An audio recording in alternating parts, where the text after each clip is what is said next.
और पेशावर में बिजली की लोड शेडिंग के खिलाफ शहरियों का एहतजाज। मुजाहिरीन ने भानामाड़ी चुंगी रोड पर बंद कर दिया। मुजाहिरीन का गैर एलानी लोड शेडिंग का दौरानिया कम करने का मुतालबा। पेशावर का रुख करते हैं, जहां पर हजार खानी और दीगर इलाकों के मकीन बिजली की लोड शेडिंग के खिलाफ सरापा एहतजाज है। मुजाहिरीन की बड़ी तादाद रहमान बाबा ग्रिड स्टेशन पहुंच गई है। जी बिल्कुल, इस वक्त मैं हज़ार ख्वानी के इलाके में मौजूद हूँ। यहाँ पे अगर देखा जाए तो इलाका मकीन जो है वो एहतजाज पर उतर आए हैं, जबकि बिजली के खिलाफ ये एहतजाज का सिलसिला जारी है। पेशावर में आप देख लें कि पाकिस्तान तहरीक इंसाफ की गवर्नमेंट है, लेकिन बिजली विफाकी महकमा है। तो अली अमीन गंडापुर ने एक वार्निंग जारी की थी। अब उस वार्निंग पर अली अमीन गंडापुर ने और कप्तान के खिलाड़ियों ने अमल दरामद करके दिखाया है। This is something very important, very symbolic, और जो एक आप कह सकते हैं कि जिस डगर पर यह सिस्टम चल रहा है, जिस डगर पर यह निजाम चल रहा है, ये उस जानिब एक बड़ा वाज़े इशारा भी है। पाकिस्तान के केपीके राज्य के अंदर बहुत ज़्यादा धांधली के बाद, बहुत ज़्यादा लोग तोड़ने के बाद, हर जो है साम दाम दंड भेद करने के बाद भी पाकिस्तानी फौज पीटीआई की सरकार बनने से नहीं रोक पाई। हालांकि उन्होंने इतना ज़रूर कर दिया कि पीटीआई को सेंटर में सरकार बनाने से, केंद्र में सरकार बनाने से ज़रूर रोक लिया, मगर वो केपीके में वो नहीं बिल्कुल रोक पाए। इतनी ज़्यादा उसकी पॉपुलैरिटी थी। तो इसी का नतीजे ये निकला, जो केपीके में सीएम बना पीटीआई पार्टी का, उसने अपनी बातें रखी, उसको काम करने से रोका गया। उस व्यक्ति को जो है पूरा उस पर दबाव सरकारी मशीनरी का कि भाग जाए कुछ भी करके, पर्सनल लाइफ में भी दबाव, सब कुछ होता रहा। उसकी वजह से खुलेआम सड़कों पे जो कार्यकर्ता हैं वो उतर गए हैं। ना सिर्फ केपीके के अंदर, पंजाब के अंदर भी, कराची के अंदर भी, सिंध के भी कई सारे पॉकेट्स में। तो ये जो खुलेआम पीटीआई कार्यकर्ता उतरे हैं और जो फौज का मुकाबला हो रहा है पुलिस के माध्यम से अलग अलग तरीकों से, वो बहुत ही ज़्यादा इस समय सिचुएशन खराब कर रहा है पाकिस्तान के अंदर। देखिए, वज़ीर आला खैबर पख्तूनख्वा की जानिब से ऐलान और पेस्को चीफ के साथ मीटिंग के बावजूद बिजली की जो लोड शेडिंग है उसका दौरानिया कम नहीं किया जा सका, और इसी वजह से आवाम के सब्र का पैमाना लबरेज हुआ है। और भानामाड़ी चुंगी रोड पर बड़ी तादाद में शहरी जो हैं वो उन्होंने एहतजाज किया और घंटों जो है रोड को ब्लॉक रखा है। रोड के बायस ट्रैफिक जैम रहा और बीआरटी समेत दीगर गाड़ियों की लंबी कतारें लगी रही। इस हवाले से मुजाहिरीन का मुतालबा ये था कि वज़ीर आला की जानिब से और पेस्को चीफ की जानिब से ऐलान किया गया था कि बिजली की लोड शेडिंग कम की जाएगी। पुलिस की बारी नफरी भी यहाँ पे तैनात कर दी गई है। इस वक्त हमारे साथ मुजाहिरीन भी मौजूद है, उनसे बात करते हैं कि वो एहतजाज के हवाले से भी बता दीजिए और यहाँ पे लोड शेडिंग के हवाले से भी बताएंगे। हमारा जो गाँव है वो 3 फीडर पर मुश्तमिल है। एक पे 20 घंटे लोड शेडिंग होती है और एक पे 18 घंटे लोड शेडिंग होती है। पानी भी नहीं होता, मस्जिदों में जो है वुजू करने के लिए पानी नहीं होता। यहाँ तक कि जिनके पास मवेशी ज़्यादा होते हैं उनको पिलाने के लिए भी पानी नहीं होता। जी बिल्कुल, यहाँ पे जो मुजाहिरीन है उनका यही कहना है कि हम पुरअमन एहतजाज कर रहे हैं। ग्रिड स्टेशन के सामने वो मौजूद है और यहाँ पे वो अपने एहतजाज रिकॉर्ड कर रहे हैं। यहाँ पे पुलिस की बारी नफरी भी तैनात कर दी गई है। और अभी रिसेंटली सिंध हाउस के अंदर बेसिकली गवर्नर खैबर पख्तूनख्वा कुछ टीवी चैनल्स को इस्लामाबाद में इंटरव्यू भी दे रहे थे। और अब जो गवर्नर खैबर पख्तूनख्वा हैं वो पहले कह रहे थे मैं सड़कों पे घसीटूंगा अली अमीन गंडापुर को, लेकिन फिर उनका भी सॉफ्टवेयर अपडेट हुआ और अब वो ये भी कह रहे हैं कि जी मैं केपी का वकील बन के विफाक से केपी के फंड्स मांगूंगा, यानी वही मुतालबा जो अली अमीन गंडापुर का है। अब अली अमीन गंडापुर का तर्ज़े हुक्मरानी ये है कि उन्होंने बेहतर कारकर्दगी ना दिखाने वाले अपने वज़रा को भी तब्दील करने का इंदिया दे दिया है। हुकूमत जो है वो मईशत के मामलात में मुकम्मल तौर पर नाकाम है। वहीं दूसरी जानिब जो अपोजिशन इत्तेहाद है उसे पीटीआई मजबूत करती जा रही है। अवाम का पारा हाई होता जा रहा है। इस सब के अंदर जियो की खबर है, अब ये मैं नहीं दे रहा क्योंकि बाद में इन्होंने कहना है कि जी लाहौर में तो बिजली मुफ्त मिल रही थी। ये हीट वेव का टाइम है, लाहौर में टेम्परेचर 49-50 तक जाना है, पंजाब के भी मुख्तलिफ इलाकों के अंदर। लेकिन इन्होंने कहना है कि जी लाहौर में तो जी सर्दियां थी और ये सोशल मीडिया वालों ने कहा कि जी लोड शेडिंग है।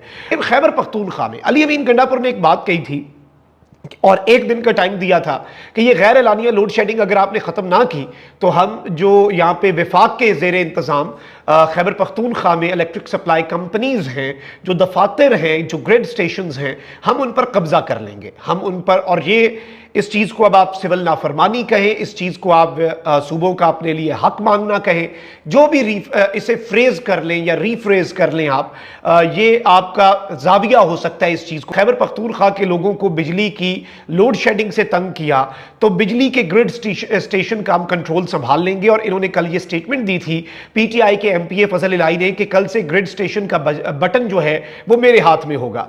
अब इस सब के अंदर हजार खानी पेशावर जो है एरिया, वहां पर एक ग्रिड स्टेशन है। अब वहां पर बिजली लोड शेडिंग के खिलाफ खैबर पख्तूनख्वा के लोग बाहर निकल आए। मुजाहिरीन जो है उन्होंने ग्रिड स्टेशन का मुकम्मल तौर पर पहले घेराव किया, पुलिस की भारी नफरी जो है वो वहां पर तैनात की गई।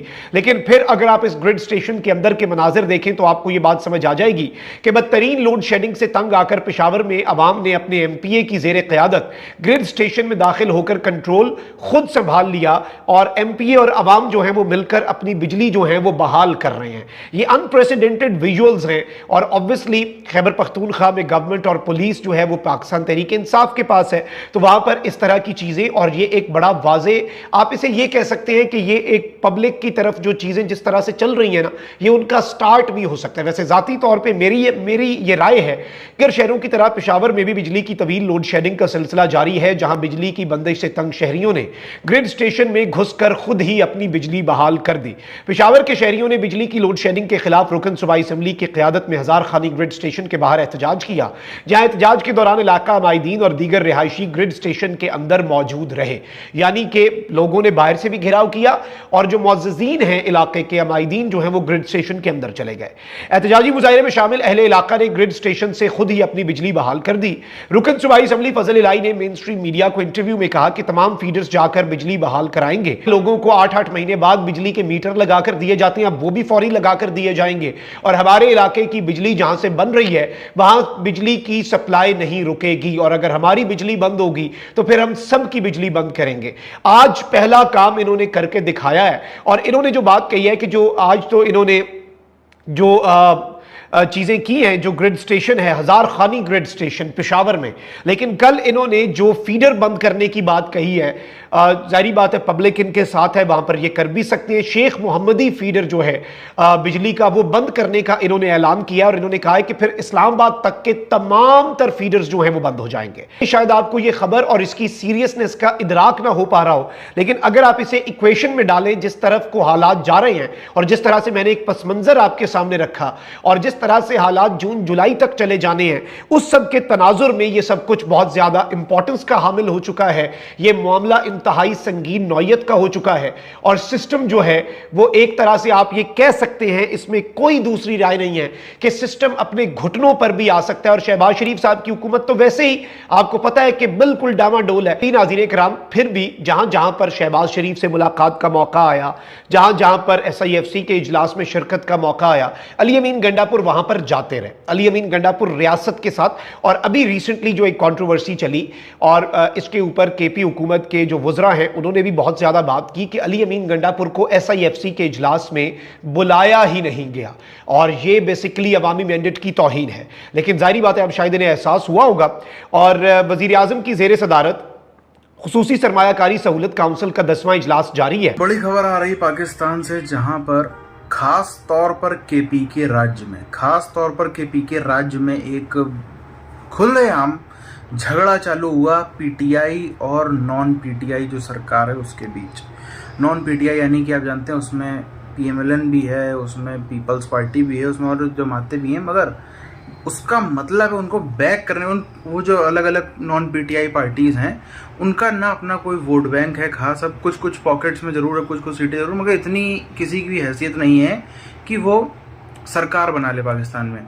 जो चुनाव थे, रिजल्ट था, उसमें PTI को आराम से मेजॉरिटी मिली थी, मगर वो किस तरीके से पाकिस्तान में धांधलेबाजी हुई और किस तरीके से उस रिजल्ट को जबरन पलटा गया, वो कहानी एक अलग ही तरफ जाती है। उस पर पहले कई सारे वीडियोस बना चुका हूँ। मगर KPK में इतनी ज़्यादा उसकी पावर थी, इमरान की इतनी ज़्यादा पावर थी कि धांधली करने के बाद, नेता फोड़ने का सब कुछ करने के बाद भी उसको सत्ता से दूर नहीं कर पाई पाकिस्तानी फौज। इतनी ज़्यादा ताकत उसका KPK में, इतना तगड़ा नेटवर्क जो है वो नज़र आया। खास तौर पर वो भी पश्तून वोटर्स में इतना ज़्यादा जो है वो पकड़ इमरान खान की है कि इतना धांधली के बाद भी उसको वहाँ पर नहीं हरा पाए।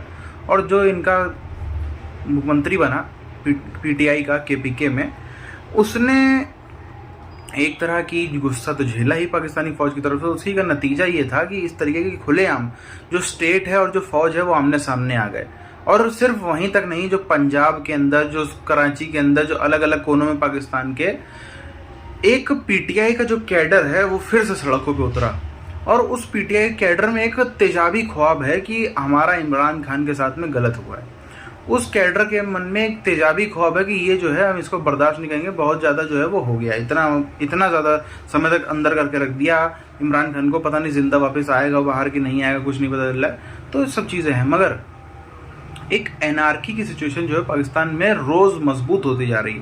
पीओके में हम सबको पता ही क्या हो रहा है, केपीके में तालिबान क्या कर रहा है, बलूचिस्तान में बीएलए क्या कर रहा है, वो तो अलग चीज़ है। वो एक आतंकी संगठन कह लो, आप उसको जो भी कह लो, रेबल्स कह लो, मगर जब जनता सड़क पे उतर जाती है तो जनता को कंट्रोल करना किसी फौज के बस की बात नहीं होती। जब लाखों लोग सामने हो जाएं तो फौज की गोली से कुछ भी नहीं होता। तो उस तरह की यदि स्थिति गई तो पाकिस्तान के लिए इतनी दिक्कतें होंगी जितना इमेजिन करना भी मुश्किल है।